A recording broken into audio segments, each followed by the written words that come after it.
ನಮಸ್ಕಾರ ಸ್ನೇಹಿತರೆ, ನಾನು ನಿಮ್ಮ ಭೈರಪ್ಪ ಹರೀಶ್ ಕುಮಾರ್. ಎಲ್ರಿಗೂ ನನ್ನ ಯೂಟ್ಯೂಬ್ ಚಾನೆಲ್ಗೆ ಸ್ವಾಗತ. ಸ್ನೇಹಿತರೆ,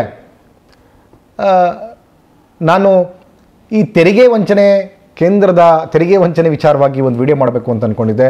ಮತ್ತು ಡಿ ಕೆ ಸುರೇಶ್ ಅವರ ಹೇಳಿಕೆ ಬಗ್ಗೆನೂ ಒಂದು ವಿಡಿಯೋ ಮಾಡಬೇಕು ಅಂದ್ಕೊಂಡಿದ್ದೆ. ಒತ್ತಡದ ಒಂದಷ್ಟು ಕೆಲಸಗಳಿಂದ ಆಗಿರಲಿಲ್ಲ. ಈಗ ನಾನು ಇವತ್ತೊಂದು ವಿಡಿಯೋ ಮಾಡೋಣ ಅಂಥೇಳಿ ತೀರ್ಮಾನವನ್ನು ಮಾಡಿದೆ. ಕೆಲವು ವಿಡಿಯೋಗಳನ್ನು ನಿಮ್ಮ ಮುಂದೆ ಇಟ್ಟು ಅದರ ವಿಚಾರವಾಗಿ ಎರಡು ಮಾತಾಡೋಣ. ತೆರಿಗೆ ವಿಚಾರವಾಗಿ ಈ ಹಿಂದೆ BJP ಸರ್ಕಾರವೇ ಇತ್ತು, ಯಡಿಯೂರಪ್ಪ ಅವರು ಮುಖ್ಯಮಂತ್ರಿ ಇದ್ದರು, ಬಸವರಾಜ ಬೊಮ್ಮಾಯಿ ಅವರಿದ್ದರು. ಈ ಸಂದರ್ಭದಲ್ಲೂ ಅವ್ರದ್ದೇ ಡಬಲ್ ಇಂಜಿನ್ ಸರ್ಕಾರ ಇತ್ತು. ಆ ಸಂದರ್ಭದಲ್ಲಿ ಏನಾದರೂ ದುಡ್ಡು ಸರಿಯಾಗಿ ಕೊಡ್ತಾ ಇದ್ರಾ? ಈಗ ಸರಿಯಾಗಿ ಕೊಡ್ತಾ ಇಲ್ವಾ? ಅವರೇನಾದರೂ ತಕರಾರು ಮಾಡಿದ್ರಾ ಇಲ್ವಾ? ಅಥವಾ ಈಗೇನಾದರೂ ಬರೀ ಕೇಂದ್ರದಲ್ಲಿ BJP ಇದೆ ಅನ್ನುವಂಥ ಕಾರಣಕ್ಕೆ ಕಾಂಗ್ರೆಸ್ ಅವರು ತಕರಾರು ಮಾಡ್ತಾ ಇದ್ದಾರಾ ಅನ್ನುವಂಥ ಗೊಂದಲಗಳು ಸಾಕಷ್ಟು ಜನಕ್ಕಿದೆ. ಈ ಥರದ ಗೊಂದಲ ಇರುವಾಗ ನಾನು ಈ ವಿಡಿಯೋ ಮುಖಾಂತರ ಹಿಂದಿನ ಸರ್ಕಾರಗಳಲ್ಲೂ ಕೂಡ ಕರ್ನಾಟಕವನ್ನು ತಾರತಮ್ಯ ಮಾಡಿದರು, ನಿಮ್ಮದೇ BJP ಸರ್ಕಾರವೂ ಕೂಡ ನಿಮ್ಮ ವಿರುದ್ಧವೇ ತಿರುಗಿ ಬಿದ್ದಿತ್ತು ಅನ್ನೋದಕ್ಕೆ ಸಾಕ್ಷಿಯಾಗಿ ಈ ವಿಡಿಯೋನ ಸಂಗ್ರಹ ಮಾಡಿದ್ದೀನಿ. ಈ ವಿಡಿಯೋ ಮತ್ತು ಮೊನ್ನೆ ಇವರೆಲ್ಲ ವಿವಾದ ಅಂತೇನು ಪರಿಗಣಿಸ್ತಾ ಇದ್ದಾರೆ, ನಾವೆಲ್ಲ ಒಂದು ಕ್ರಾಂತಿಯ, ಕನ್ನಡದ ಪರವಾದಂಥ ಒಂದು ಕ್ರಾಂತಿಯ ನಡೆ ಅಂತೇಳಿ ನಾನು ಬಣ್ಣಿಸ್ತಾ ಇದ್ದೀನಿ. ಸುರೇಶ್ ಅವರ ಹೇಳಿಕೆ, ಈ ಎರಡು ಹೇಳಿಕೆಗಳನ್ನು ಇವತ್ತು ನೋಡ್ತಾ ಒಂದಷ್ಟು ಮಾತಾಡೋಣ. ಇನ್ಯಾಕ್ತರ ಬನ್ನಿ ಪ್ರಾರಂಭ ಮಾಡೋಣ.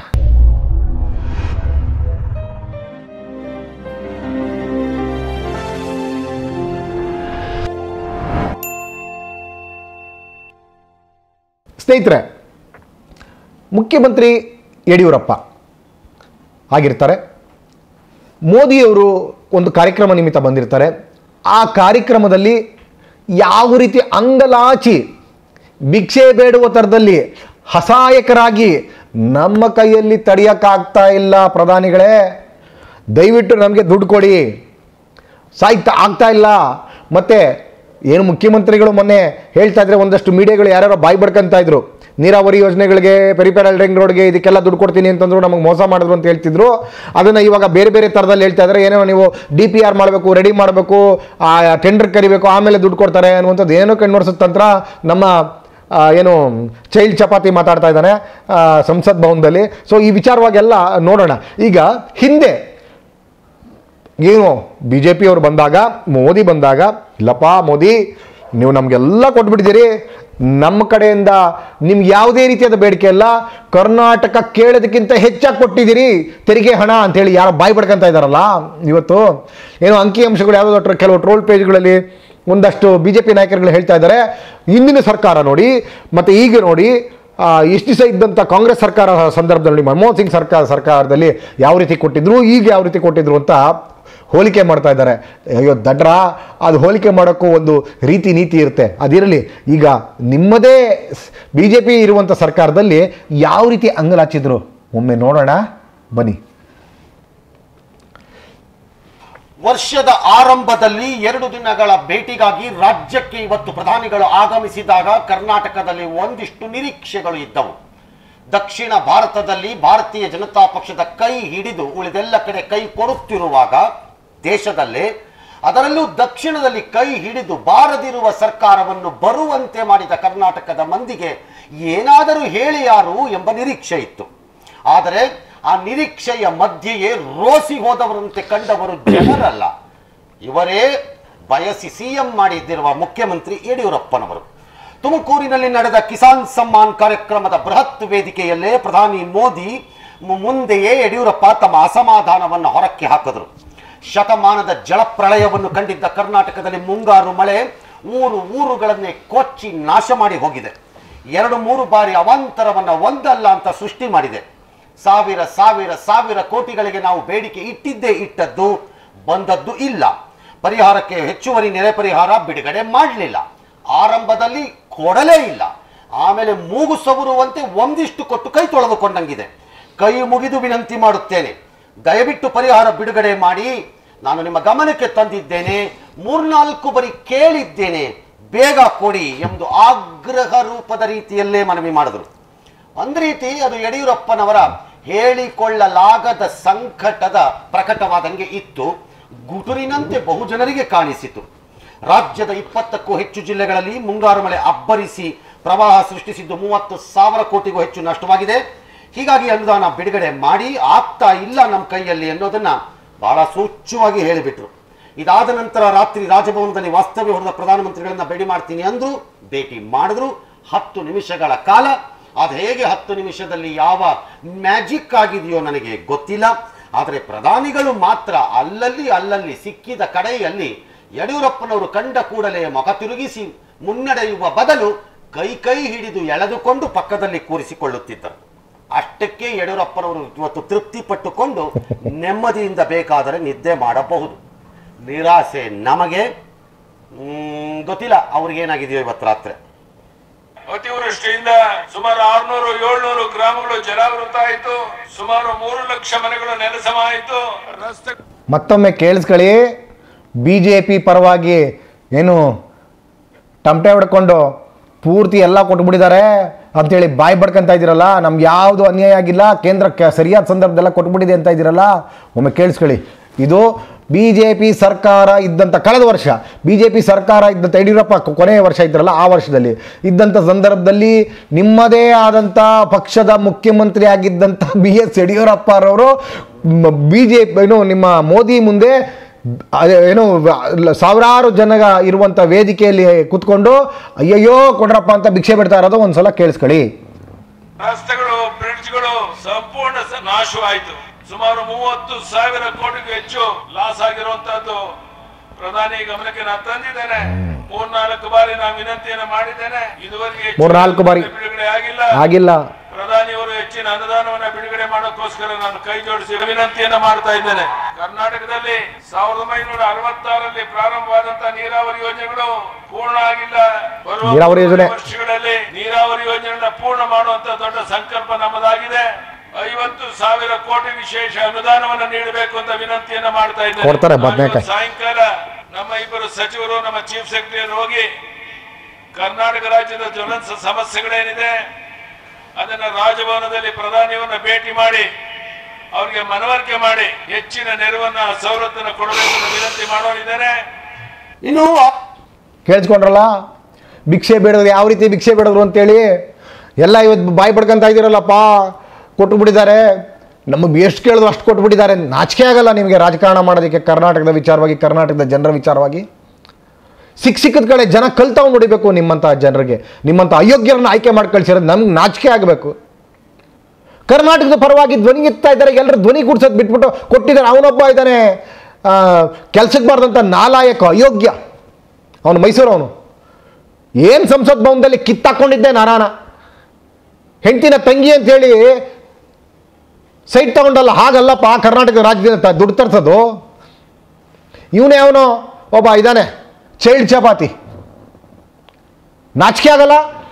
ನಿನ್ನ ರಾಜಕಾರಣಕ್ಕೋಸ್ಕರ ಅಲ್ಲಿರುವಂಥವ್ರು ನಿನ್ನ ಬೆಂತಟ್ಟಬೇಕು ಅನ್ನೋದಕ್ಕೋಸ್ಕರ ಇವತ್ತು ಕರ್ನಾಟಕಕ್ಕೆ ಬರಬೇಕಾದಂಥ ದುಡ್ಡನ್ನು ಕೇಳಿದ್ರೆ ಅದನ್ನು ಸಮರ್ಥನೆ ಮಾಡಿಕೊಂಡು ಮೋದಿ ಪರವಾಗಿ ಗಂಟೆ ಹೊಡಿತಾನಲ್ಲಿ ಅಯೋಗ್ಯ ಮುಂಡೆದು.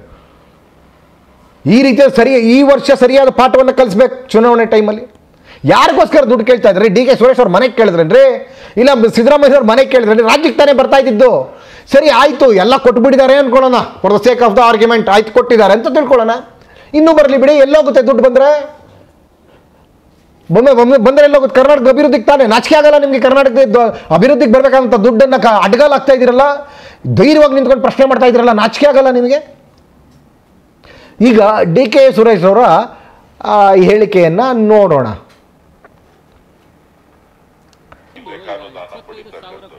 ಪ್ರತಿ ರಾಜ್ಯಗಳಿಗೂ ವಿಥೌಟ್ ಇಂಟ್ರೆಸ್ಟ್ 50 ವರ್ಷಗಳ ಕಾಲ ಕೊಡ್ತೀವಿ ಅಂತ ಹೇಳಿದ್ದಾರೆ. ಸಾಲ ಕೊಡ್ತೀವಿ ಅಂತ ಹೇಳಿದ್ದಾರೆ.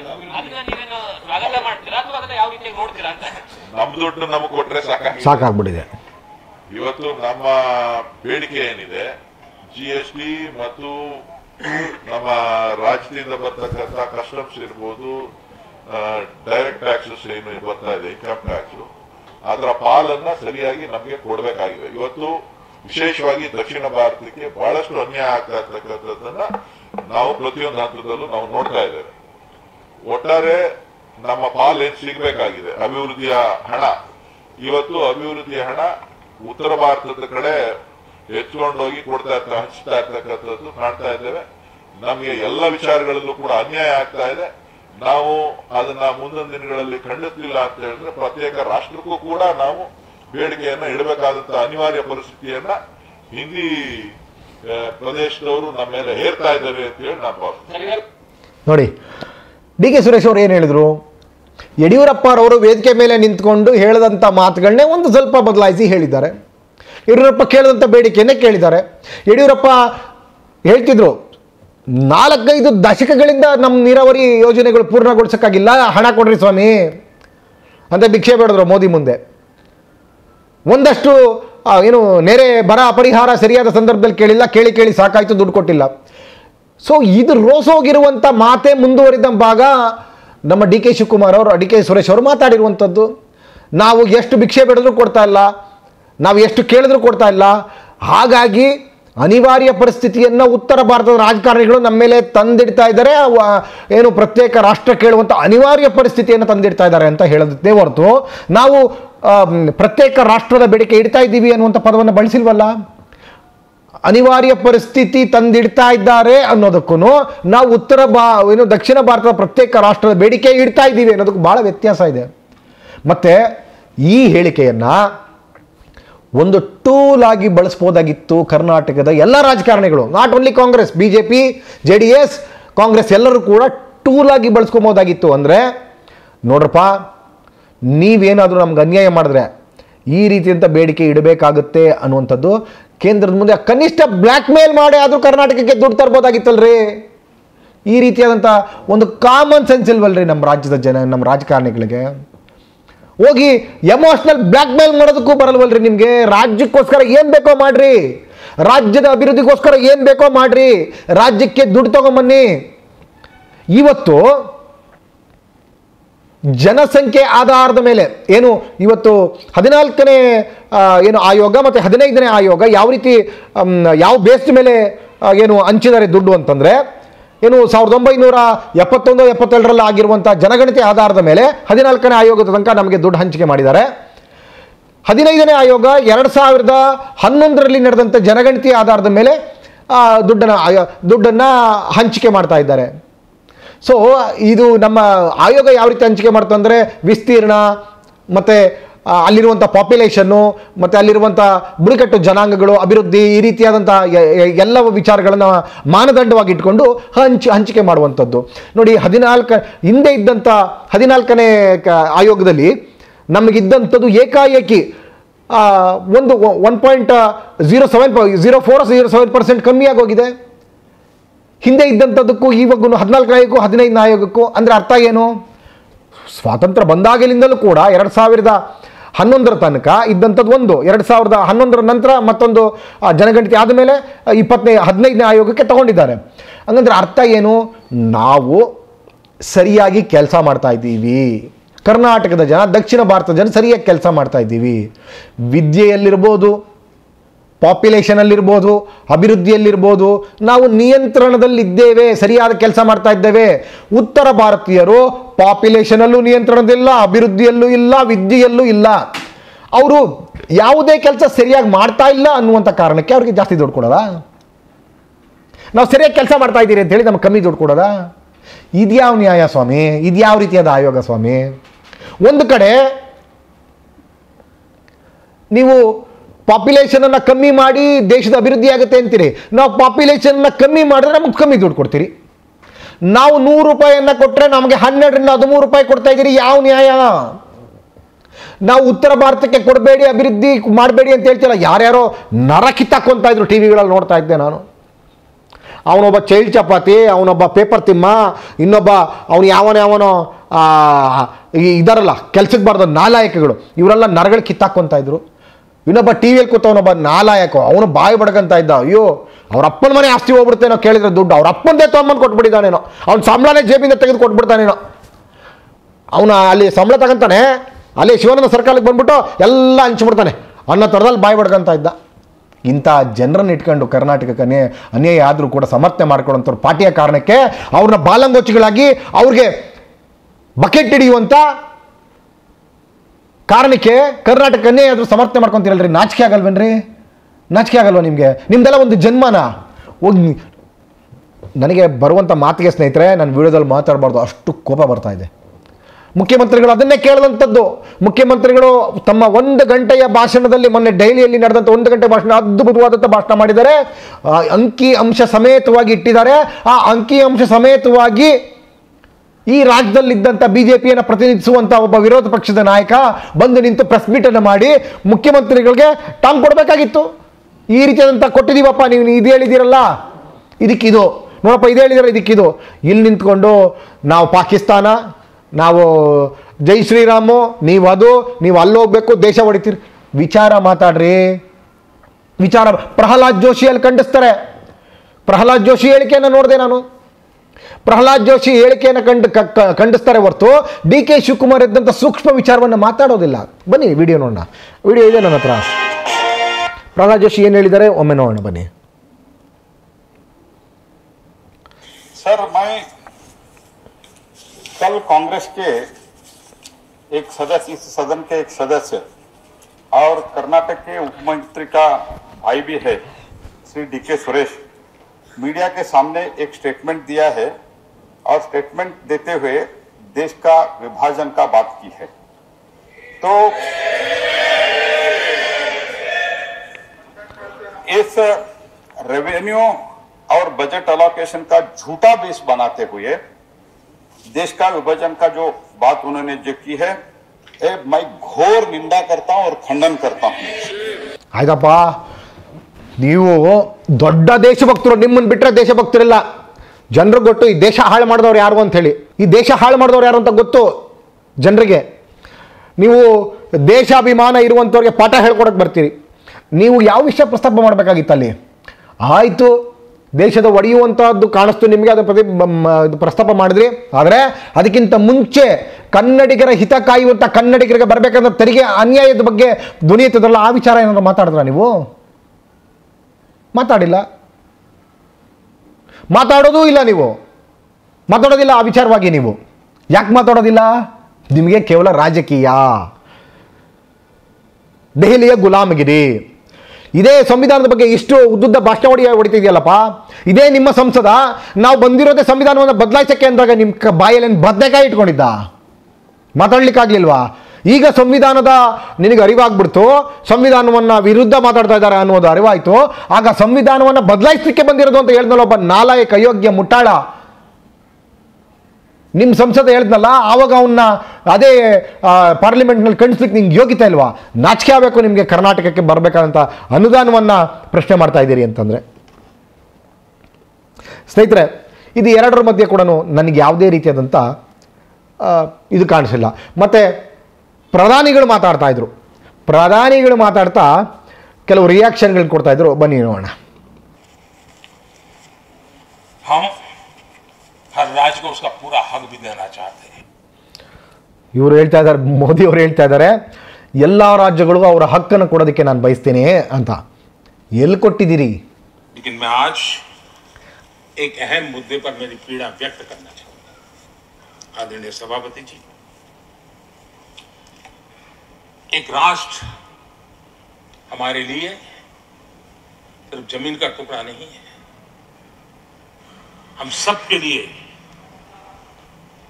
एक इकाई ऐसी है जो प्रेरणा देने वाली इकाई है. जैसे शरीर होता है, शरीर में जैसे अंगांगी भाव होता है, अगर पैर में कांटा लगे तो पैर ये नहीं कहता है, हाथ कभी नहीं सोचता है कि मुझे क्या, पैर को कांटा लगा है, पैर पैर का काम करेगा, पल भर में हाथ पैर के पास पहुंच जाता है, कांटा निकालता है. ಅಫ್ಕೋರ್ಸ್ ಸರಿ, ಪ್ರಧಾನಿಗಳು ಹೇಳಿದ್ನ ನಾನು ಒಪ್ತೇನೆ. ಈ ದೇಶ ಕೇವಲ ಒಂದು ಭೂಮಿಯಾಗಿ ಪರಿಗಣಿಸಲ್ಲ ನಾನು. ನಾವೆಲ್ಲ ಯಾವ ರೀತಿ ಒಗ್ಗಟ್ಟಿರ್ತೀವಿ ಅಂದರೆ, ಒಬ್ಬ ಮನುಷ್ಯನಿಗೆ ಕಾಲಿಗೆ ಮುಳ್ಳು ಚುಚ್ಚುತ್ತೆ. ಆ ಮುಳ್ಳು ಚುಚ್ಚಿದ್ರೆ ನನಗೆ ಕೈ ನನಗೇನು ಸಂಬಂಧ? ಕಾಲಿಗೆ ತಾನೇ ಚುಚ್ಚಿರೋದು, ನನ್ನ ಪಾಡಿಗೆ ನಾನು ಇರ್ತೀನಿ ಅಂತ ಹೇಳಿ ಸುಮ್ಮನೆ ಇರ್ಲಿಕ್ಕಾಗತ್ತಾ? ಹಂಗಾಗೋದಿಲ್ಲ. ಕಾಲಿಗೆ ಮುಳ್ಳು ಚುಚ್ಚಿರೋದನ್ನ ಕೈ ಹೋಗಿ ಆ ಮುಳ್ಳನ್ನು ಕಿತ್ತಿ ಬಿಸಾಕುತ್ತೆ, ಜೊತೆಗೆ ಸಾಗುತ್ತೆ. ಈ ರೀತಿಯಾಗಿ ಒಬ್ರಿಗೊಬ್ಬರು ನೋವಾದರೆ ಇಡೀ ದೇಶದಲ್ಲಿ ಎಲ್ಲ ರಾಜ್ಯಗಳು ನಾವು ಒಗ್ಗಟ್ಟಾಗಿರಬೇಕು ಅಂತ ಹೇಳ್ತಾ ಇದ್ದೀವಿ. ಹೌದು ಸ್ವಾಮಿ, ಇವತ್ತು ಕರ್ನಾಟಕಕ್ಕೆ ಆ ನೋವು ಆಗ್ತಾ ಇದೆ. ಕರ್ನಾಟಕ ಅನ್ನುವಂಥ ಕಾಲಿಗೆ ಮುಳ್ಳು ಚುಚ್ಚಿದೆ. ಇವತ್ತು ನಾವು ನೋವು ಅಂತ ಬಡ್ಕೊಂತ ಇದ್ದೀವಿ. ನೀವು ಕೈ ಆದಂಥ ಉತ್ತರ ಭಾರತೀಯರು ಎಲ್ಲಿ ಆ ಮುಳ್ಳು ಕಿತ್ತಾಕ್ತಾ ಇದ್ದೀರಿ? ಇಲ್ವಲ್ಲ.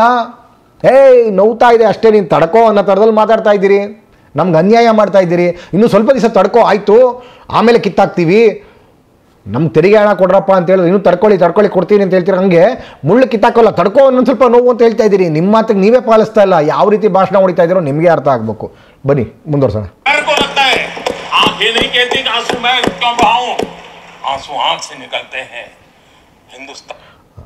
ಹೇಳ್ತಾರೆ ಕೈ ಕಿತ್ತಾಕತ್ತೆ, ಜೊತೆಗೆ ಕಣ್ಣಲ್ಲಿ ನೀರು ಬರುತ್ತಂತೆ, ಕಣ್ಣು ಯಾಕೆ ಅಳಬೇಕು, ಕಾಲಕ್ಕೆ ತಾನೇ ನೋವಾಗಿರೋದಕ್ಕೆ ನಾನು ಕಣ್ಣು ಯಾಕೆ ಅಳಬೇಕು ಅಂತ ಕೇಳುತ್ತೆ. ಹಂಗಾಗೋದಿಲ್ಲ, ದೇಹ ಅಂತಂದ ಮೇಲೆ ಎಲ್ಲ ಒಂದೇ, ಕಾಲಿಗೆ ನೋವಾದರೆ ಕಣ್ಣಲ್ಲಿ ನೀರು ಬರುತ್ತೆ, ಅದೇ ರೀತಿ ಕರ್ನಾಟಕಕ್ಕೆ ನೋವಾದಾಗ ನಿಮ್ಮ ಕಣ್ಣಲ್ಲಿ ನೀರು ಬರಬೇಕಲ್ಲ ಸ್ವಾಮಿ, ಯಾಕೆ ಬರಲಿಲ್ಲ? ಡೈಲಾಗ್ ಭಾಷಣ ಹೊಡೆಯಕ್ಕೆ ಚೆನ್ನಾಗಿದೆ ಅಷ್ಟೇ. ಬನ್ನಿ. किसी भी कोने में दर्द हो तो पीड़ा सबको होनी चाहिए। अगर देश का एक कोना, अगर शरीर का एक अंग अगर काम नहीं करता है तो पूरा शरीर अपंग माना जाता है। शरीर जिस प्रकार से अगर देश का भी कोई कोना, देश का कोई क्षेत्र विकास से वंचित रह जाएगा तो देश विकसित नहीं हो सकता है। और इसलिए हमें भारत को एक अंगांगी भाव से देखना होना चाहिए, उसको टुकड़ों में नहीं देखना चाहिए। जिस प्रकार से हिंदी और भाषा बोली जा रही है, देश को तोड़ने के लिए, राजनीतिक स्वार्थ के लिए नए नैरेटिव गढ़े जा रहे हैं। एक पूरी सरकार मैदान में उतर करके भाषा गढ़ रही है, इससे बड़ा देश का दुर्भाग्य क्या हो सकता है? ನೋಡಿ, ಇವರು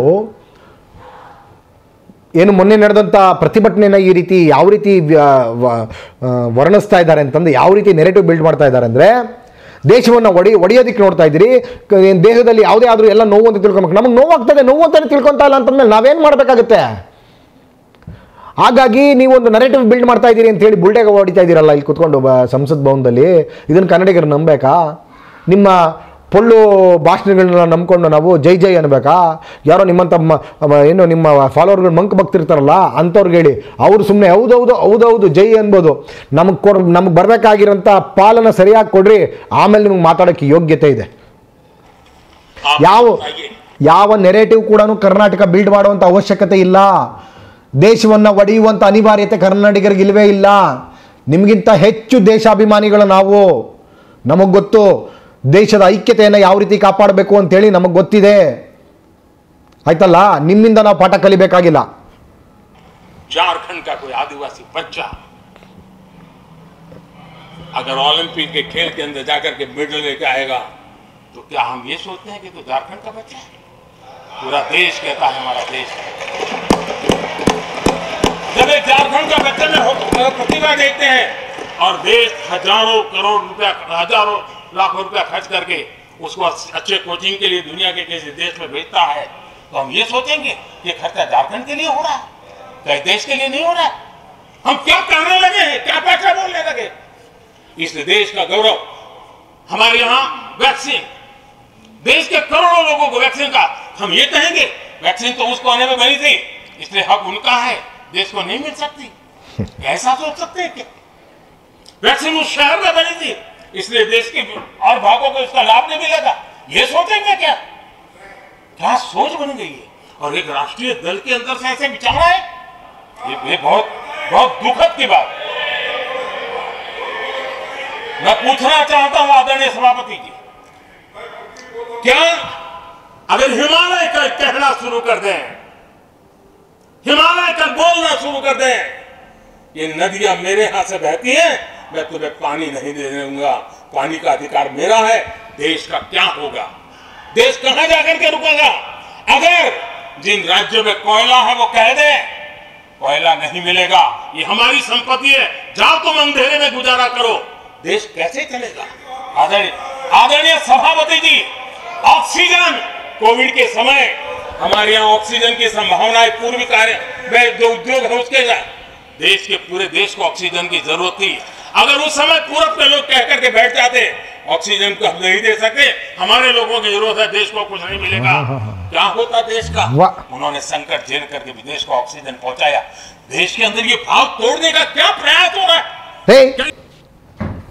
ನನಗೆ ಹತ್ತಾ ಇದೆ ಈ ಅಪ್ಪ ಮಾತಾಡ್ತಾ ಇರೋದು ನೋಡಿದ್ರೆ. ಏನ ಕಾಮನ್ ಸೆನ್ಸ್ ಇದೆಯೇನ್ರಿ ಇವ್ರಿಗೆ ಮಾತಾಡೋದಕ್ಕೆ? ನೈತಿಕತೆ ಇದೆಯೇನ್ರಿ? ಕರ್ನಾಟಕದಲ್ಲಿ ಜನ ಸಾಯ್ತಾ ಆಕ್ಸಿಜನ್ ಹೇಳ್ತಾ ಇದ್ರೆ ಕೋವಿಡ್ ಸಂದರ್ಭದಲ್ಲಿ ಆಕ್ಸಿಜನ್ ನಾವೇನು ಕಳಿಸಿಲ್ಲ ಅಂದ್ರೆ ಏನಾಗ್ತಾ ಇತ್ತು? ಅಪ್ಪ ಪುಣ್ಯಾತ್ಮ ಎಲ್ಲಿ ಕಳಿಸಿದ್ರಿ ಹೇಳಿ ನೋಡೋಣ. ಭಿಕ್ಷೆ ಬೇಡದ್ರಿ, ಜನ ಸಾಯ್ತಾ ಇದ್ರು. ಕೋವಿಡ್ ಬಂದಾಗ ಆಕ್ಸಿಜನ್ ಇಲ್ಲ ಅಂತ ಜನ ಸಾಯ್ತಾ ಇದ್ರು. ಬೆಂಗಳೂರಿನಲ್ಲಿ ಮೈಸೂರಿನಲ್ಲಿ ಎಷ್ಟು ಜನ ಸತ್ರು ನಿಮ್ಗೆ ಕಣ್ಣು ಕಾಣಿಸಿಲ್ವೇನ್ರಿ? ನೆನೆಸ್ಕೊಂಡ್ರೆ ಈಗಲೂ ಹೊಟ್ಟೆ ಚುರ್ರನ್ನುತ್ತೆ. ಈ ರೀತಿಯಂಥ ಪರಿಸ್ಥಿತಿಯಲ್ಲಿ ಯಾರು ನಮ್ಮನ್ನು ಕಾಪಾಡಿದ್ರು? ಕೇಂದ್ರ ಸರ್ಕಾರಕ್ಕೆ ಭಿಕ್ಷೆ ಬೇಡದ್ವಿ, ಕೇಂದ್ರ ಸರ್ಕಾರದ ಮಂತ್ರಿಗಳಿಗೆ ಭಿಕ್ಷೆ ಬೇಡದ್ವಿ, ಕೊನೆಗೆ ಮುಖ್ಯಮಂತ್ರಿಗಳನ್ನ ಭಿಕ್ಷೆ ಬೇಡದ್ವಿ, ಮುಖ್ಯಮಂತ್ರಿಗಳು ಕೂಡ ಭಿಕ್ಷೆ ಬೇಡದ್ರು. ಯಾರು ನಮಗೆ ಆಕ್ಸಿಜನ್ ಕೊಡಲಿಲ್ಲ ಸ್ವಾಮಿ, ನೆನಪಿಟ್ಕೊಬೇಕು. ಕರ್ನಾಟಕದ ಜನಕ್ಕೆ ಕಿವಿಗೆ ಹೂವು ಇಡಕ್ಕೆ ಬರ್ತಾ ಇದ್ದಾರೆ. ಈತ ನಮ್ಮ ಮಿಸ್ಟರ್ ಪ್ರಧಾನಿ ಇದಾರಲ್ಲ, ಕಿವಿಗೆ ಹೂವು ಇಡಕ್ಕೆ ಬರ್ತಾ ಇದ್ದಾರೆ. ಕೋವಿಡ್ ಸಂದರ್ಭದಲ್ಲಿ ನಮಗೆ ಆಕ್ಸಿಜನ್ ಬರಲಿಕ್ಕೆ ಕಾರಣ ಆಗಿದ್ದು ಘನ ನ್ಯಾಯಾಲಯ ತೀರ್ಪು ಕೊಡ್ತು ಆಕ್ಸಿಜನ್ ಕೊಡಿ ಅಂತ. ಎಂಥ ಪರಿಸ್ಥಿತಿ ಕನ್ನಡಿಗರಿಗೆ ಬಂತು ರೀ. ನಮ್ಮ ಇಡೀ ದೇಶಕ್ಕೆ ಅತಿ ಹೆಚ್ಚು ತೆರಿಗೆ ಕಟ್ಟೋದ್ರಲ್ಲಿ 2ನೇ ಸ್ಥಾನ. ಆಕ್ಸಿಜನ್ ಭಿಕ್ಷೆ ಬೇಡುವ ಮಟ್ಟಕ್ಕೆ ಬಂದಿದ್ರಿ ನಾವು. ಆಕ್ಸಿಜನ್ ಭಿಕ್ಷೆ ಬೇಡದ್ರಿ. ಕೊನೆಗೆ ಈ ಕೇಂದ್ರ ಸರ್ಕಾರ, ಒಕ್ಕೂಟ ಸರ್ಕಾರ ಕೊನೆಗೆ ಕೊಡಲಿಲ್ಲ. ಕೊನೆಗೆ ಕೋರ್ಟ್ ಮೊರೆ ಹೋಗಿ ಕೋರ್ಟ್ ತೀರ್ಪನ್ನು ಕೊಟ್ಟು ಫಸ್ಟ್ ಆಕ್ಸಿಜನ್ ಕೊಡ್ರಿ ಜನರಿಗೆ ಅಂತ ತೀರ್ಪನ್ನು ಕೊಟ್ಟಾದ್ಮೇಲೆ ಆಕ್ಸಿಜನ್ನ ಕಳಿಸಿದ್ರಿ ನೀವು. ಇದನ್ನು ನಾವು ಮರ್ತಿಲ್ಲ, ಮರೆಯೋದು ಇಲ್ಲ. ನಿಮ್ಮ ಹಿಂಬಾಲಕರು ಬಕ್ರಾಗಳಿದಾರಲ್ಲ, ನಿಮ್ಮ ಹಿಂಬಾಲಕರು ಮಂಕ್ ಭಕ್ತರಿದಾರಲ್ಲ, ನಿಮ್ಮ ಹಿಂಬಾಲಕರು ಜಾತಿವಾದಿಗಳಿದಾರಲ್ಲ, ನಿಮ್ಮ ಹಿಂಬಾಲಕರು ಕೋಮುವಾದಿಗಳಿದ್ದಾರಲ್ಲ, ಇವ್ರಿಗೆ ಈ ಮಾತುಗಳನ್ನ ಹೇಳಿ ಕಿವಿಗೆ ಹೂವು ಇಡಿ. ನಮ್ಮಂಥ ಕನ್ನಡಿಗರಿಗಲ್ಲ, ಇದನ್ನ ಮರೆಯಲ್ಲ ನಾವು. ನೀವು ಮಾಡಿರುವಂಥ ಕೊಲೆ ಇದೆಯಲ್ಲ, ಮೈಸೂರಲ್ಲಿ ನಡೆಸಿದಂಥ ಕೊಲೆ ಬಂದು ನಿಮ್ಮ ಒಕ್ಕೂಟ ಸರ್ಕಾರ ಮಾಡಿದಂಥ ಕೊಲೆ ಅದು. ಇದನ್ನ ನೆನಪಲ್ಲಿ ಇಟ್ಕೊಳ್ಳಿ. ಸುಮ್ಮನೆ ಏನೇನೋ ಕತೆ ಕಟ್ಟಕ್ಕೆ ಹೋಗ್ಬೇಡಿ ನಮ್ಮ ಹತ್ರ.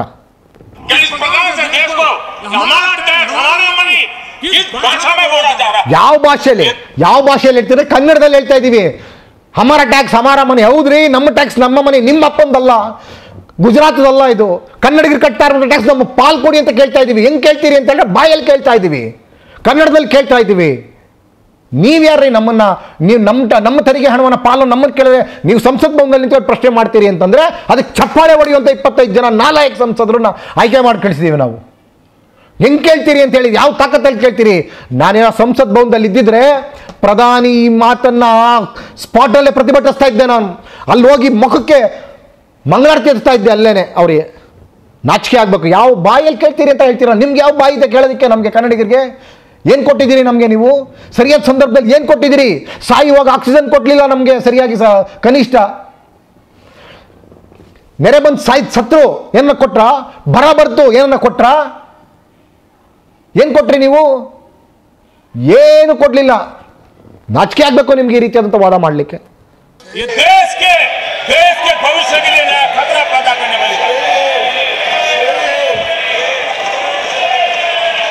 ಒಬ್ಬ ಹಿಂದೆ ಕೂತಿದ್ದ ನೋಡಿ ಅವನು. देश को तोड़ने के लिए नए नए नैरेटिव खोजना बंद कर दीजिए.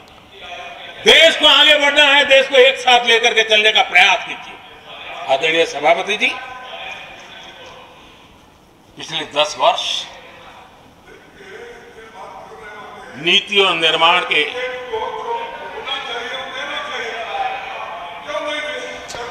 ಮನುಷ್ಯನ ಮಾತು ಕೇಳ್ತಾ ಇದ್ರೆ ಕೆಲಸಕ್ಕೆ ಬರದಂಥ ಮಾತುಗಳು, ಕನ್ನಡಿಗರಿಗೆ ಬರೀ ಕಣ್ಣೋಡಿಸುವ ತಂತ್ರಗಳು, ನಾನು ನಿಮ್ಮ ಜೊತೆ ಇದ್ದೀನಿ ಅಂತ ಹೇಳುವಂಥ ಬರೀ ಬುಲ್ಡೆ ಮಾತುಗಳು ಅಷ್ಟೇ.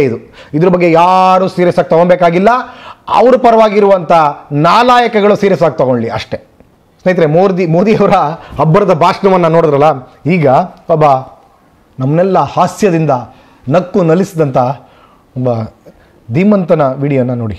ಅಂತ ಕೆಲಸ ಮಾಡಿದ್ರು. ಏನ್ ಮಾಡಿದ್ರು ಅಂತಂದ್ರೆ, ಅವ್ರು ಇಡೀ ರಾಜ್ಯವನ್ನಂತೂ ಅಭಿವೃದ್ಧಿ ಮಾಡ್ಲಿಲ್ಲ. ಬೆಂಗಳೂರಿನ ಎಷ್ಟು ಹಾಳು ಮಾಡಿದ್ರು ಅಂತಂದ್ರೆ, ಬೆಂಗಳೂರು ಕೂಡ ತಾನು ರಸ್ತೆಯ ವಿಚಾರದಲ್ಲಿ ಉತ್ತರ ಕರ್ನಾಟಕಕ್ಕೆ ಮ್ಯಾಚ್ ಆಗುವಂತೆ, ಮೂಲ ಸೌಕರ್ಯಗಳ ವಿಚಾರದಲ್ಲಿ ಉತ್ತರ ಕರ್ನಾಟಕಕ್ಕೆ ಮ್ಯಾಚ್ ಆಗುವಂತೆ ಬೆಂಗಳೂರನ್ನ ಕೆಳಕ್ಕಿಳಿಸಿದ್ರು. ಒಂಥರ ಕಮ್ಯುನಿಸ್ಟ್ ಸಿದ್ಧಾಂತ. ಶ್ರೀಮಂತರನ್ನ ಬಡವರನ್ನಾಗಿ ಮಾಡಿದ್ರೆ ಬಡವರ ಜೊತೆಯಲ್ಲಿ ನಿಂತ್ಕೊಳ್ಳೋ ಮಟ್ಟಿಗೆ ತರಬಹುದು ಅನ್ನುವಂತ ಕಲ್ಪನೆ ಇತ್ತಲ್ಲ, ಹಾಗೆ ಮುಂದುವರೆದಿದೆ ಬೆಂಗಳೂರು ಅನ್ನುವಂತ ಕಣ್ಣು ಕುಕ್ಕುವಂತ ಪ್ರಮೇಯವೇ ಬೇಡ. ಬೆಂಗಳೂರಲ್ಲಿ ರಸ್ತೆಗಳು ಇರಬಾರ್ದು, ಬೆಂಗಳೂರಲ್ಲಿ ಮಳೆ ಬಂದ್ರೆ ನೀರು ಹೋಗ್ಲಿಕ್ಕೆ ವ್ಯವಸ್ಥೆ ಇರಬಾರ್ದು ಅಂತ ಎಲ್ಲವನ್ನು ಈಕ್ವೇಟ್ ಮಾಡುವಂತ ಪ್ರಯತ್ನ ಮಾಡಿದವರು ಸಿದ್ದರಾಮಯ್ಯನವರು ಅಂತ ಬಹಳ ಹೆಮ್ಮೆಯಿಂದ ಹೇಳ್ಬೋದು. ನೋಡೋದ್ರಲ್ಲ ಸ್ನೇಹಿತರೆ, ಕಮ್ಯುನಿಸ್ಟ್ ಸಿದ್ಧಾಂತ ಏನು ಅಂತಂದರೆ, ಉಳ್ಳವರ ಹತ್ರದಿಂದ ಕಿತ್ತು ಇಲ್ದವ್ರಿಗೆ ಕೊಡುವಂಥದ್ದು, ಸಮಾನತೆಯನ್ನು ಪ್ರತಿಪಾದಿಸುವಂಥದ್ದು. ಹಾಗಾಗಿ ಈ ಥರದ ಮಾಡಿಬಿಟ್ರೆ, ಈ ಮುಂದುವರೆದ ರಾಜ್ಯವನ್ನು ಕೆಳಗಿಳಿಸುವಂಥ ಕೆಲಸವನ್ನು ಮಾಡಿಬಿಟ್ರೆ ಸಮಾನತೆ ಇರುತ್ತಲ್ಲ ಅನ್ನುವಂಥ ಮಾತನ್ನು ಹೇಳ್ತಾ ಇದ್ರು. ಇವತ್ತು ಮೋದಿಯವರು ಕೂಡ ಈ ಕೆಲಸಕ್ಕೆ ಏನಾದರೂ ಕೈ ಹಾಕಿದಾರಾ ಅನ್ನುವಂಥ ಅನುಮಾನ. ಅಂದರೆ ಈ ನಕ್ಸಲ್ವಾದವನ್ನು, ಕಮ್ಯುನಿಸ್ಟ್ವಾದವನ್ನು ಭಾಳ ಪ್ರಬಲವಾಗಿ ವಿರೋಧಿಸುವಂಥವ್ರು. ಅವರಂದರೆ ಸಾಮಾನ್ಯವಾಗಿ ಏನು ಅಂತ ನಮಗೆ ಗೊತ್ತಿರುವಂಥದ್ದು, ನಾನು ಅಷ್ಟೊಂದು ಡೀಪಾಗಿ ಓದ್ಕೊಂಡಿಲ್ಲ, ಆದರೂ ಕೂಡ ಸಮಾನತೆಯನ್ನು ಪ್ರತಿಪಾದಿಸ್ತಾರೆ. ಅಂದರೆ ಉಳ್ಳವ್ರ ಹತ್ರ ಇದನ್ನು ಕಿತ್ಕೊಂಡು ಇಲ್ಲದವ್ರಿಗೆ ಕೊಡ್ತಾರೆ. ನೀವು ಕಮ್ಯುನಿಸ್ಟರ ಸಿದ್ಧಾಂತವನ್ನು ಮತ್ತು ಇವರೆಲ್ಲ ಸಿದ್ಧಾಂತವನ್ನು ವಿರೋಧಿಸುವಂಥವ್ರು, ನಕ್ಸಲ್ ಸಿದ್ಧಾಂತವನ್ನು ವಿರೋಧಿಸುವಂಥವ್ರು, ಇವತ್ತು ನೀವು ಮಾಡ್ತಿರೋದೇನು? ಉಳ್ಳವ್ರ ಹತ್ರ ಕಿತ್ತು ಇಲ್ಲದವ್ರಿಗೆ ಕೊಡ್ತಾ ಇದ್ದೀರಿ. ಕರ್ನಾಟಕದನ್ನು ಕಿತ್ತು ಉತ್ತರ ಭಾರತೀಯರು ಕೊಡ್ತಾ ಇದ್ದೀರಿ. ನೀವು ಕೂಡ ನಕ್ಸಲ್ ಸಿದ್ಧಾಂತವನ್ನು, ಕಮ್ಯುನಿಸ್ಟ್ ಸಿದ್ಧಾಂತವನ್ನು ಪಾಲಿಸ್ತಾ ಇರೋ ಥರದಲ್ಲಿ ಅಲ್ವೇ? ಒಂದು ಕಡೆ ನಕ್ಸಲ್ ಮತ್ತು ಕಮ್ಯುನಿಸ್ಟರನ್ನು ವಿರೋಧಿಸ್ತೀರಿ, ನೀವು ನೋಡಿದ್ರೆ ಅದೇ ಕೆಲಸವನ್ನು ಮಾಡ್ತಾ ಇದ್ದೀರಿ. ಕಷ್ಟಪಟ್ಟು ದುಡಿತಾ ಇದ್ದೀವಿ, ಅಭಿವೃದ್ಧಿ ಆಗಲಿ ಬಿಡಿ ನಿಮ್ಮ ಲೆಕ್ಕಾಚಾರದಲ್ಲಿ ಅಲ್ವೇ? ಅದನ್ನು ನೀವು ತೀರ್ಮಾನ ಮಾಡಬೇಕು. ಆಡಳಿತಗಾರರ ಕೈಲಿ ನಾವು ಭಾರತವನ್ನು ಕೊಟ್ಬಿಟ್ಟಿದ್ದೀವಿ. ನೀವೇ ಹೇಳ್ದಂಗೆ ಒಂದು ಕಡೆ ಕಮ್ಯುನಿಸ್ಟ್ರನ್ನ, ನಕ್ಸಲನ್ನು ವಿರೋಧಿಸ್ತೀರಿ, ಅವರ ನಡೆಯನ್ನು ವಿರೋಧಿಸ್ತೀವಿ ಅಂತಂದರೆ ಇವತ್ತು ಇದನ್ನು ಕೂಡ ವಿರೋಧಿಸ್ಬೇಕಲ್ವೇ? ಇರೋವ್ರ ಹತ್ರ ಕಿತ್ತು ಇಲ್ದವ್ರಿಗೆ ಕೊಡುವಂಥದ್ದು ನಕ್ಸಲ್ವಾದ. ನೀವು ಮಾಡ್ತಾ ಇರೋದು ಅದೇನೆ. ನೀವು ಒಂದು ರೀತಿ ಹರ್ಬನ್ ನಕ್ಸಲ್ಲೇ ಅಂತ ಪರಿಗಣಿಸ್ಬೇಕು ಅಷ್ಟೇ. ಸ್ನೇಹಿತರೆ, ವಿಡಿಯೋ ತುಂಬ ಲಾಂಗ್ ಆಯಿತು. ಪ್ರಧಾನಮಂತ್ರಿಗಳು ನೋಡಿದ್ರಿ, ಪ್ರಧಾನಮಂತ್ರಿಗಳು ನಮ್ಮ ದೇಶ ಮೊದಲು, ಇವರು ರಾಜ್ಯದಲ್ಲಿ ಅಧಿಕಾರ ಇರುವಾಗ ಏನು ಹೇಳ್ತಾ ಇದ್ರು ನೋಡೋಣವಾ? ಒಂದು ನಿಮಿಷ ನೋಡಿ, ನಮ್ಮ ಈ ವಿಡಿಯೋನ ಮುಗಿಸೋಣ.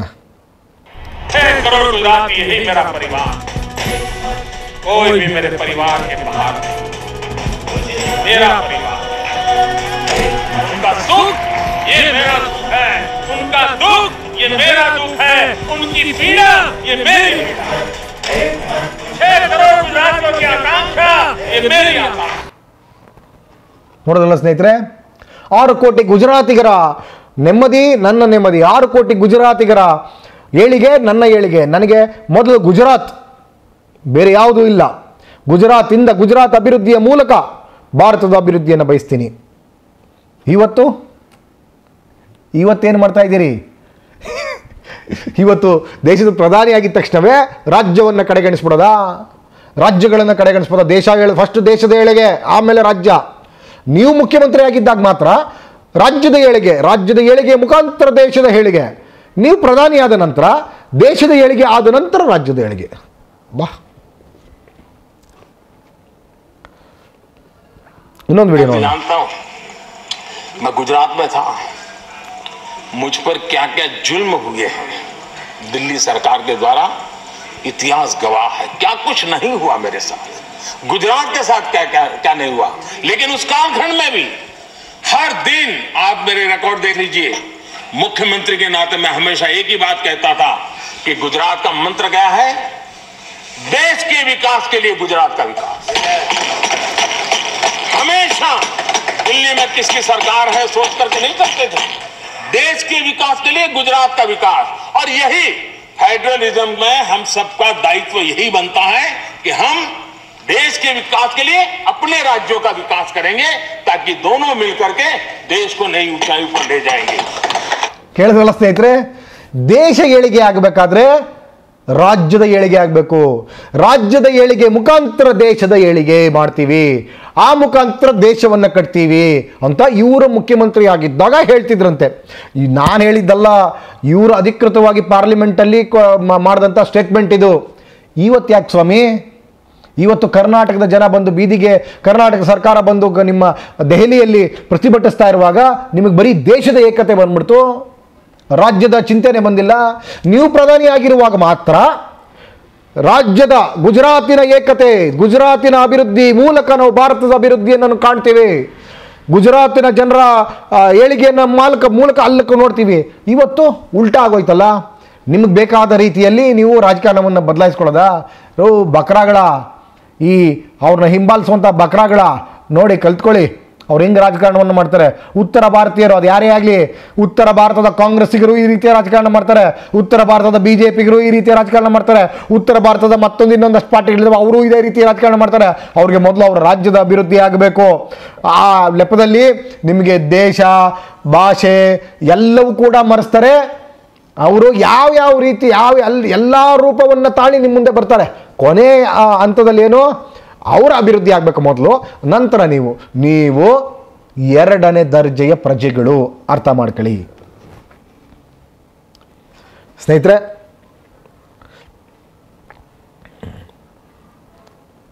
ಆಮೇಲೆ તમારા પેટ્રોલ ડીઝલ પર રસ્તાના વિકાસ માટે કોઈ જુદો ટેક્સ લે છે કેન્દ્ર સરકાર? હા, લીટર 2 રૂપિયા. અને શું એ પાછો આપે છે કેન્દ્ર સરકાર? આપો તો જોઈએ, પણ આને કહેવાય ન્યાય. પેટ્રોલ ડીઝલ પરનો ટેક્સ પ્રધાનમંત્રી ગ્રામ સડક યોજના હેઠળ પાછો મળે રાજ્યોને તેમના રસ્તાઓના વિકાસ માટે. પણ જ્યારે આ યોજનામાં ઉત્તર પ્રદેશને મળ્યા 10,000 કરોડ, આંધ્ર પ્રદેશને 4,300 કરોડ, ત્યારે ગુજરાતના લોકોને તેમણે ભરેલા 5,500 કરોડના બદલામાં મળ્યા માત્ર 1,400 કરોડ રૂપિયા. કેન્દ્ર લઈ જાય છે મણ અને આપી જાય છે ગણ. ગુજરાતના લોકોને થપ્પડ ભેદભાવની, આને કહેવાય ન્યાય. ગુજરાતને કેન્દ્ર સરકારનો હળહળતો ન્યાય. ನೋಡಿದ್ರಲ್ಲ ಸ್ನೇಹಿತರೆ, ಗುಜರಾತಿನ ಚುನಾವಣೆ ಸಂದರ್ಭದಲ್ಲಿ ಈ ಅಡ್ವರ್ಟೈಸ್ಮೆಂಟ್ ಅನ್ನು ಕೊಟ್ಟಿದ್ರು. ನೀವು ಓಡಾಡುವಂಥ ರಸ್ತೆಗೆ ಮತ್ತೆ ಎಲ್ಲದಕ್ಕೂ ಕೂಡ ನಮ್ಮ ತೆರಿಗೆ ಹಣ, ನೀನು ಪೆಟ್ರೋಲ್ಗೆ ಹೆಚ್ಚು ಮಾಡ್ತಾ ಇರುವಂಥ ಪೆಟ್ರೋಲ್ ದುಡ್ಡು ತೆರಿಗೆ ಹಣ ನಮ್ಗೆ ಯಾವುದು ಬರ್ತಾ ಇಲ್ಲ, ಉತ್ತರ ಪ್ರದೇಶಕ್ಕೆ ಇಷ್ಟು ಕೊಡ್ತಾ ಇದ್ದಾರೆ ಮತ್ತು ಆಂಧ್ರ ಪ್ರದೇಶಕ್ಕೆ ಇಷ್ಟು ಕೊಡ್ತಾ ಇದ್ದಾರೆ, ನಮ್ಗೆ ಅನ್ಯಾಯ ಮಾಡ್ತಾ ಇದ್ದಾರೆ ಅಂತೇಳಿ ಇದೇ ಗುಜರಾತಿನ ಮುಖ್ಯಮಂತ್ರಿ ಆಗಿದ್ದಂಥ ನರೇಂದ್ರ ಮೋದಿಯವರು ಜಾಗೃತಿ ಮೂಡಿಸೋದಕ್ಕೆ ಈ ಅಡ್ವರ್ಟೈಸ್ಮೆಂಟ್ ಅನ್ನು ಕೊಟ್ಟಿದ್ರು. ಇವತ್ತು ಇದೇ ರೀತಿಯಾಗಿ ನಾವು ಕೂಡ ಕನ್ನಡಿಗರು ಜಾಗೃತ ಆಗಿ ನಮ್ಮ ಸೋಷಿಯಲ್ ಮೀಡಿಯಾಗಳ ಮೂಲಕ ನಮ್ಮ ಹುಡುಗರುಗಳನ್ನ ಜಾಗೃತ ಮಾಡ್ತಾ ಇದ್ದೀವಿ. ಈ ರೀತಿ ಅನ್ಯಾಯ ಆಗ್ತಾ ಇದೆ. ನೀವು ಮಾಡಿದಾಗ ಮಾತ್ರ ಸರಿ, ನಾವು ಮಾಡಿದಾಗ ಮಾತ್ರ ತಪ್ಪು ಅಲ್ಲವೇ ಪ್ರಧಾನಿಗಳೇ?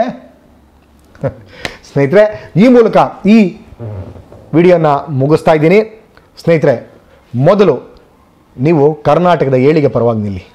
ನನ್ನ ಮನವಿ, ನೀವು ಯಾವುದೇ ಪಾರ್ಟಿಗಳಾಗಿ, ನೀವು ಕಾಂಗ್ರೆಸ್ ಬಕೆಟ್ಗೆ ಇಟ್ಕೊಳ್ಳಿ, BJP ಬಕೆಟ್ ಇಟ್ಕೊಳ್ಳಿ, JDSಗೆ ಮಾಡ್ಕೊಳ್ಳಿ, ಆದರೆ ಕನ್ನಡದ ವಿಚಾರ, ಈ ನಾಡಿನ ವಿಚಾರ ಬಂದಾಗ ನೀವು ಪಕ್ಷ ಭೇದಗಳನ್ನು ಮರೆತು ಕನ್ನಡದ ಪರವಾಗಿ ನಿಂತ್ಕೊಳ್ಳಿ. ಇವತ್ತು ಎಷ್ಟು ಯೋಜನೆಗಳು ನೆನೆಗುಂದಿಗೆ ಬಿದ್ದಿದೆ, ಇವತ್ತು ಅಭಿವೃದ್ಧಿ ಮಾಡ್ತಾ ಇದೆ. ಮತ್ತು ಹಿಂದೆ ಕೊಟ್ಟಿದ್ರು, ಇವತ್ತು ಕೊಟ್ಟಿಲ್ಲ. ಹಿಂದೆ ಇದ್ದಂಥ ಬಜೆಟ್ ಗಾತ್ರ ಏನು, ಇವತ್ತಿರುವಂಥ ಬಜೆಟ್ ಗಾತ್ರ ಏನು, ಹಿಂದೆ ಇದ್ದಂಥ ಪಾಪ್ಯುಲೇಷನ್ ಏನಿದೆ, ಇವತ್ತು ಪಾಪ್ಯುಲೇಷನ್ ಏನಿದೆ, 15 ವರ್ಷಗಳ ಹಿಂದೆ ನಡೆದಂಥ ಅಭಿವೃದ್ಧಿ ಕಾರ್ಯಗಳು ಎಷ್ಟಿತ್ತು, ಇವತ್ತು ಯಾವ ರೀತಿ ಬೆಂಗಳೂರು ಆಗಿದೆ ಮತ್ತು ಕರ್ನಾಟಕ ಆಗಿದೆ. ಈ ರೀತಿಯಾದಂಥ ಎಲ್ಲದಕ್ಕೂ ಅಭಿವೃದ್ಧಿ ಕೆಲಸಗಳಿಗೆ ನಮಗೆ ಬೇಕಾಗಿರುವಂಥದ್ದು ಹಣ. ಅದು ನಾವು ದುಡಿತಾ ಇರುವಂಥ, ನಾವು ತೆರಿಗೆ ಕಟ್ತಾ ಇರುವಂಥ ಹಣ. ಪ್ರಜಾಪ್ರಭುತ್ವದ ವ್ಯವಸ್ಥೆ, ಡೆಮಾಕ್ರಸಿ ಅಂದರೆ ಏನು ಅಂತ ಹೇಳಿ ಬಾಯಿ ಬಡ್ಕೊಂತ ಇರ್ತಾರಲ್ಲ, ನಮ್ಮ ಹಣದಲ್ಲಿ ನಾವು ಅಭಿವೃದ್ಧಿ ಆಗಬೇಕೇ ಹೊರತು ಇನ್ನೊಬ್ಬರ ಹತ್ರ ಕಿತ್ಕೊಂಡು ಆಗುವಂಥದ್ದಲ್ಲ. ಇವತ್ತು ನಮ್ಮಿಂದ ಕಿತ್ಕೊಂಡು ಆಗ್ತದೆ, ಆದರೂ ಸಹಿಸ್ಕೊಂಡಿರ್ತೀವಿ. ನಾವು ಕೊಡಲ್ಲ ಅಂತ ಹೇಳ್ತಿಲ್ಲ. ಇಡೀ ದೇಶದ ಜವಾಬ್ದಾರಿ ನಮ್ಮದು. ನಾವು ದೇಶ ಒಡೆಯಕ್ಕೆ ಇಷ್ಟ ಇಲ್ಲ, ನಾವು ದೇಶ ವಿರೋಧಿಗಳಲ್ಲ. ಕರ್ನಾಟಕದ ಜನ ಕನ್ನಡ ಪರ ಇರುವಂಥ ನೀವು ದೇಶ ವಿರೋಧಿಗಳು ಅಂತ ಪರಿಗಣಿಸಿದ್ರೆ ನಾವೇನು ಮಾಡಲಿಕ್ಕಾಗಲ್ಲ. ಆದರೆ ಕರ್ನಾಟಕದ ಏಳಿಗೆಯನ್ನು ನೀವೇನಾದರೂ ಕಡೆಗಣಿಸ್ತೀರಿ ಅಂತಂದರೆ ನಾವು ಎಲ್ಲ ರೀತಿಯಾದ ತ್ಯಾಗಕ್ಕೂ ಸಿದ್ಧವಾಗಿರ್ತೀವಿ. ನಾನು ನೇರವಾಗಿ ಹೇಳಲಿಕ್ಕೆ ಹೋಗೋದಿಲ್ಲ. ಎಲ್ಲ ರೀತಿಯಾದ ತ್ಯಾಗಕ್ಕೂ ಕನ್ನಡಿಗರ ಹಿತಕ್ಕೋಸ್ಕರ ಎಲ್ಲ ರೀತಿಯ ತ್ಯಾಗಕ್ಕೂ ನಾವು ಸಿದ್ಧವಾಗಿರ್ತೀವಿ. ಹಂಗಂತೇಳಿ ನಾವು ದೇಶ ಮುಡಿಬೇಕು ಅನ್ನೋದು ನಮ್ಮ ಮೊದಲ ಆದ್ಯತೆ ಅಲ್ವಾ. ನಮಗೆ ಆಗಿರುವಂಥ ತಾರತಮ್ಯಗಳನ್ನ ನೀವು ಸರಿಪಡಿಸಿ. 12 ರೂಪಾಯಿ 13 ರೂಪಾಯಿ ಕೊಡ್ತಾ ಇದ್ದೀರಿ, ಎಲ್ಲ ಆಗುತ್ತೆ? ಕನಿಷ್ಠ ಒಂದು 25 ರೂಪಾಯಿ 30 ರೂಪಾಯಿ ಕೊಡಿ. ನಾವೇನು 50 ಇನ್ನೂ ಅರ್ಧಕ್ಕರ್ಧ ಕೊಡಿ ಅಂತ ಕೇಳ್ತಾ ಇಲ್ಲ. ಒಂದು 10-20 ರೂಪಾಯಿ ಜಾಸ್ತಿ ಮಾಡಿದ್ರೆ ಕರ್ನಾಟಕ ಭಾಳ ಅಭಿವೃದ್ಧಿ ಹೊಂದುತ್ತೆ. ಯಾಕೆ ಕರ್ನಾಟಕ ಭಾಳ ಅಭಿವೃದ್ಧಿ ಹೊಂದಬಾರ್ದು ಅಂತನಾ? ಇವತ್ತು ನೀವು ಏನು ಹೊಸ ಏನು ಪಾರ್ಲಿಮೆಂಟನ್ನು ಕಟ್ಟಿದ್ರಿ, ಲೋಕಸಭೆಯನ್ನು ರಾಜ್ಯಸಭೆಯನ್ನು ಕಟ್ಟಿದ್ರಿ. ಯಾಕೆ ಅಲ್ಲಿ ಕಟ್ಟಬೇಕಾಗಿತ್ತು? ಇವತ್ತಿರುವಂಥ ಎರಡು ಕಟ್ಕೊಂಡು ಒಂದನ್ನು ಸುಮ್ಮನೆ ಬಿಟ್ಟಿದ್ದೀರಿ. ಇವತ್ತು ವೇಸ್ಟ್ ಅಲ್ವೇ? ಅದೇ ನೀವು ಅಭಿವೃದ್ಧಿಯನ್ನು ಇವತ್ತು ಕರ್ನಾಟಕದಲ್ಲೂ ಏನು ದಕ್ಷಿಣ ಭಾರತದಲ್ಲಿ ಒಂದು ಪಾರ್ಲಿಮೆಂಟನ್ನು ಮಾಡಿದರೆ ಏನಾಗ್ತಿತ್ತು ನಿಮಗೆ? ಇಲ್ಲೊಂದು ಪಾರ್ಲಿಮೆಂಟು, ಇಲ್ಲೊಂದು ರಾಜ್ಯಸಭೆ, ಇಲ್ಲೊಂದು ಸುಪ್ರೀಂ ಕೋರ್ಟ್ ಮಾಡಿದ್ರೆ ಎಷ್ಟು ಜನ ಇಲ್ಲಿಂದ ನಾವು ಅಲ್ಲಿ ಬರಬೇಕು ದಕ್ಷಿಣ ಭಾರತೀಯರು? ಮತ್ತು ಇಲ್ಲಿನ ಸಂಸ್ಕೃತಿ ಉತ್ತರ ಭಾರತೀಯರಿಗೆ ಸಾಕಷ್ಟು ಜನ ಗೊತ್ತಿಲ್ಲ. ಅಲ್ಲಿಗೋದ್ರೆ ಹಿಂದಿಮೆ ಬಾತ್ಕರೋ ಅಂತಾರೆ. ನಾವಲ್ಲಿ ಹೋಗಿ ಗುಲಾಮರ ಥರ ಇರಬೇಕು. ನೀವು ಆಗಾಗ ವರ್ಷಕ್ಕೆ 6 ತಿಂಗಳು ಇಲ್ಲಿ ಲೋಕಸಭೆ ಸೆಷನ್ಸ್ಗಳು ನಡೆದ್ರೆ ಅಲ್ಲಿ ಅರ್ಧ ನಡೆದ್ರೆ ಇಲ್ಲಿ ಅರ್ಧ ನಡೆದ್ರೆ ಇಲ್ಲಿನ ನೋವುಗಳು ಕೂಡ ಗೊತ್ತಾಗುತ್ತೆ, ಇಲ್ಲಿನ ಇದು ಕೂಡ ಗೊತ್ತಾಗುತ್ತೆ. ಕೇವಲ ಹಿಂದಿ ಮಾತ್ರ ನಾವ್ಯಾಕೆ ಕಲಿಬೇಕು? ನಿಮ್ಮ ರಾಜ್ಯದವರು ಇಲ್ಲಿಗೆ ಬಂದಾಗ ನಿಮ್ಗೆ ಅನುಕೂಲ ಆಗಲಿಕ್ಕೆ ನಮಗೆ ಬಲವಂತವಾಗಿ ಹಿಂದಿ ಕಲಿಸ್ತಾ ಇದ್ದಾರೆ. ಇದು ಯಾವ ನ್ಯಾಯ? ಯಾವ ನ್ಯಾಯ? ನಾವು ಅಲ್ಲಿಗೆ ಬಂದಾಗ ನಮಗೆ ಮಾತಾಡೋಕ್ಕೆ ನಮ್ಗೆ ಅನುಕೂಲ ಆಗುತ್ತೆ. ನೀವು ಕನ್ನಡ ಕಲಿಬೇಕಲ್ವೇ, ನೀವು ತಮಿಳು ಕಲಿಬೇಕಲ್ವೇ, ನೀವು ತೆಲುಗು ಕಲಿಬೇಕಲ್ವೇ, ನೀವು ಮಲಯಾಳಂ ಕಲಿಬೇಕಲ್ವೇ, ಈ ಥರದ್ದು ಯಾವುದೋ ಒಂದು ಭಾಷೆ ಕಲಿಬೇಕಲ್ವೇ, ನೀವು ದಕ್ಷಿಣದ ಒಂದು ಭಾಷೆಯನ್ನು ಕಡ್ಡಾಯವಾಗಿ ಕಲಿಸುವಂಥ ವ್ಯವಸ್ಥೆ ಮಾಡಬೇಕಲ್ವ? ಇದಲ್ವೇ ಸಮಾನತೆ? ನಮ್ಮ ಮೇಲೆ ದಿನನಿತ್ಯ ಹೇರಿಕೆಗಳನ್ನು ಮಾಡಿ, ದಿನನಿತ್ಯ ನಮ್ಮನ್ನು ಒಡೆದಾಳ ಥರದಲ್ಲಿ ಮಾಡಿ, ದಿನನಿತ್ಯ ನಮಗೆ ಶೋಷಣೆಯನ್ನು ಮಾಡಿ, ತೆರಿಗೆಯಲ್ಲಿ ವಂಚನೆ ಮಾಡಿ, ಭಾಷೆ ವಿಚಾರವಾಗಿ, ವಿದ್ಯೆಯಲ್ಲಿ ವಿಚಾರವಾಗಿ, ಎಲ್ಲದ ವಿಚಾರವಾಗೂ ವಂಚನೆಯನ್ನು ಮಾಡಿಬಿಟ್ಟು ನಾವು ಒಂದು ದೇಹ ಇದ್ದಂಗೆ ನಾವು ಒಗ್ಗಟ್ಟಾಗಿರಬೇಕು, ದೇಶ ಅಂತೇಳಿ ದೇಶಾಭಿಮಾನ ನಮಗೆ ತುಂಬಕ್ಕೆ ಬಂದರೆ ಕೇಳುವಂಥ ಬಕ್ರಾಗಳ? ನಿಮ್ಮ ಪಕ್ಷದ ಹಿಂಬಾಲಕಿದಾರಲ್ಲ ಅವರು ಬಕ್ರಾಗಳು. ಆದರೆ ಕರ್ನಾಟಕದ ಜನತೆಗೆ ನಮ್ಮಂಥ ಹುಡುಗರುಗಳು ಜಾಗೃತಿ ಮೂಡಿಸುವಂಥ ಕೆಲಸವನ್ನು ಮಾಡ್ತೀರಿ. ಆ ಪಾರ್ಲಿಮೆಂಟನ್ನು ಇಲ್ಲಿ ಕಟ್ಬೋದಾಗಿತ್ತು, ಇಲ್ಲಿ ಮಾಡ್ಬೋದಾಗಿತ್ತು. ಇವತ್ತು ಇದೇ ರೀತಿಯಾದಂಥ ಒಂದು ಬಿರುಕನ್ನು ಮೂಡುವಂಥ ಸಂದರ್ಭದಲ್ಲಿ ಬೆಳಗಾವಿ ನಮ್ಮದು ಅಂಥೇಳಿ ನಾವೆಲ್ಲ ಒಟ್ಟಿಗಿರ್ತೀವಿ ಅಂತೇಳಿ ಏನು ನಮ್ಮ ಕರ್ನಾಟಕದ ಸರ್ಕಾರ ಅಲ್ಲಿ ಅವತ್ತು ಒಂದು ಸುವರ್ಣಸೌಧವನ್ನು ಕಟ್ಟಿತು. ಮತ್ತು ಉತ್ತರ ಕರ್ನಾಟಕ ಜನ ಇಲ್ಲಿಗೆ ಹೈಕೋರ್ಟ್ಗೆ ಬರಲಿಕ್ಕೆ ಆಗಲ್ಲ ಅಂಥೇಳಿ ಉತ್ತರ ಕರ್ನಾಟಕ ಜನರಿಗೆ ಸ್ಪಂದಿಸಿ ಅಲ್ಲೊಂದು ಹೈಕೋರ್ಟನ್ನು ಮಾಡ್ತು. ನೀವು ಯಾಕೆ ಇವತ್ತು ಸುಪ್ರೀಂ ಕೋರ್ಟ್, ಇವತ್ತು ಸಾಮಾನ್ಯ ರೈತ ಒಂದು ಸಣ್ಣ ಸಮಸ್ಯೆಗೆ ಲಕ್ಷಾಂತರ ರೂಪಾಯಿ ಖರ್ಚು ಮಾಡ್ಕೊಂಡು ಸುಪ್ರೀಂ ಕೋರ್ಟ್ ಬರಲಿಕ್ಕೆ ಸಾಧ್ಯವಾ? ಒಂದು ಸಾಮಾನ್ಯ ರೈತ ಸುಪ್ರೀಂ ಕೋರ್ಟ್ ಬರಲಿಕ್ಕೆ ಲಕ್ಷಾಂತರ ರೂಪಾಯಿ ಖರ್ಚು ಮಾಡ್ಕೊಂಡು ಸಾಧ್ಯವಾ? ಇದೊಂದು ಸುಪ್ರೀಂ ಕೋರ್ಟ್ ಮಾಡಿದ್ದಿದ್ರೆ ದಕ್ಷಿಣ ಭಾರತದಲ್ಲಿ ತಮಿಳುನಾಡಲ್ಲೋ ಕರ್ನಾಟಕದಲ್ಲೋ ಆಂಧ್ರದಲ್ಲೋ ಎಲ್ಲ ಒಂದು ಕಡೆ ಮಾಡಿದಿದ್ರೆ ನಮಗೊಂದಷ್ಟು ಹತ್ರ ಆಗ್ತಿತ್ತ, ಸಾವಿರಾರು ಕಿಲೋಮೀಟರ್ ಬರುವಂಥ ತಪ್ತಿತ್ತ. ಇವತ್ತು ಈ ರೀತಿಯ ಶೋಷಣೆಗಳು ನಮ್ಮ ಮೇಲೆ ಮಾಡ್ತಾ ಇದ್ದೀರಿ, ನಿಮ್ಗೆ ಗೊತ್ತಾಗ್ತಾ ಇಲ್ಲ. ನಾನು ಈ ಮೂಲಕ ನಿಮ್ಮಲ್ಲಿ ಒತ್ತಾಯಿಸೋದೇನು ಅಂತಂದರೆ, ದಕ್ಷಿಣ ಭಾರತಕ್ಕೆ ಒಂದು ಪಾರ್ಲಿಮೆಂಟ್ ಬೇಕು, 6 ತಿಂಗಳು ಅಲ್ಲಿ ನಡೀಲಿ, 6 ತಿಂಗಳು ಇಲ್ಲಿ ನಡೀಲಿ.